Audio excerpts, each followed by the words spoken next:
అలాగే నయనతార ఈ సినిమాలో ఏం చేశాడో ఎలా ఒప్పించాడో కానీ మన అనిల్ రావిపూడి అంతకుముందు 2 సినిమాలు చేశాను. తెలుగు గాడ్ ఫాదర్ కానివ్వండి, లేకపోతే సైరా కానివ్వండి.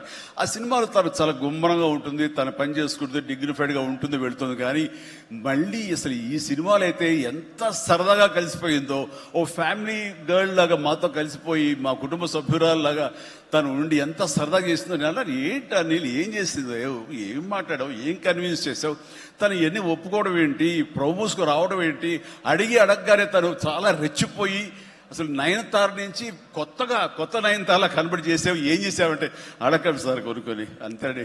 అంటే నా ఉద్దేశం అటు ఇటు తిరిగేదిలా.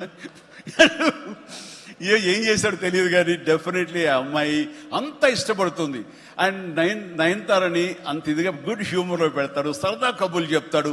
అండ్ తను పని చేసుకుని సీరియస్గా ఉండే మనిషి కాదు కాబట్టి వాళ్ళు కూడా అంత ఇదిగా లైక్ చేస్తారు. కాబట్టి తను ఏది అడిగినా వెంటనే ఎలాంటి ఇన్హిబిషన్ లేకుండా వాళ్ళు ఒప్పుకుంటారు. అదే జరిగింది, అంత గుడ్ హ్యూమర్లో పెట్టాడు కాబట్టి ఈ సినిమాకి అమ్మాయి యాడెడ్ అట్రాక్షన్ అయ్యింది. నయనతార ఇందులో కనిపించిన తీరు కానీ, తను చేసిన విధానం కానీ, ఆ సోఫిస్టికేషన్ యాక్టింగ్ కానీ, భారీగా తను నటించి మెప్పించింది కానీ వావ్ బాగుంది. అంటే ఆ అమ్మాయే లేకపోయి ఉంటే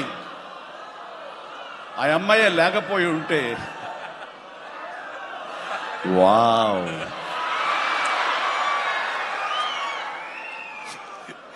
ఇది కూడా క్యాప్చర్ చేస్తాడు. ఈ వావ్ ఎక్కడొస్తో మీ సినిమా చూస్తే తెలుస్తుంది. లీక్ చేసేసాను.